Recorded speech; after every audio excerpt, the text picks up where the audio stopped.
Like most curious people, you have probably asked at some time, why is the sky blue? Or if you saw a beautiful sunset or sunrise, you might have asked, why is the sky red? It's so obvious that the sky is blue, you might think the reasons would be just as obvious. They aren't. Of all the colors of the rainbow, why blue? Couldn't the sky just as easily be green or yellow?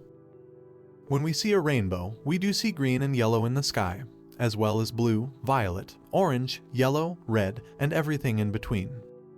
The white light coming from the sun is really made up of all the colors of the rainbow. We see all those colors when we look at rainbows. Raindrops act as tiny prisms when lit by the sun, bending light and separating it into its different colors.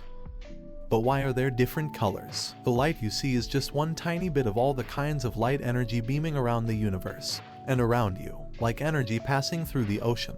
Light energy travels in waves too. What makes one kind of light different from others is its wavelength, or range of wavelengths. Visible light includes the wavelengths our eyes can see. The longest wavelengths we can see look red to us. The shortest wavelengths we can see look blue or violet.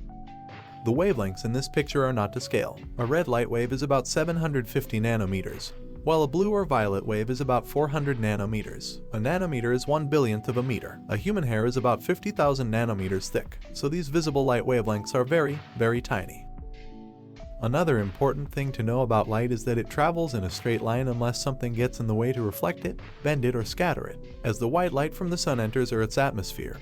Much of the red, yellow, and green wavelengths of light pass straight through the atmosphere to our eyes. The blue and violet waves, however, are just the right size to hit and bounce off of the molecules of gas in the atmosphere. This causes the blue and violet waves to be separated from the rest of the light and become scattered in every direction for all to see. The other wavelengths stick together as a group and therefore remain white. So what happens to all the non-blue wavelengths? They are still mixed together, unscattered by the atmosphere, so they still appear white. The scattered violet and blue light dominates the sky, making it appear blue. What happens to the violet? Some of the violet light is absorbed by the upper atmosphere. Also, our eyes are not as sensitive to violet as they are to blue. Closer to the horizon, the sky fades to a lighter blue or white. The sunlight reaching us from the horizon has passed through even more air than the sunlight reaching us from overhead. The molecules of gas have rescattered the blue light in so many directions so many times that less blue light reaches us. What makes a sunset red?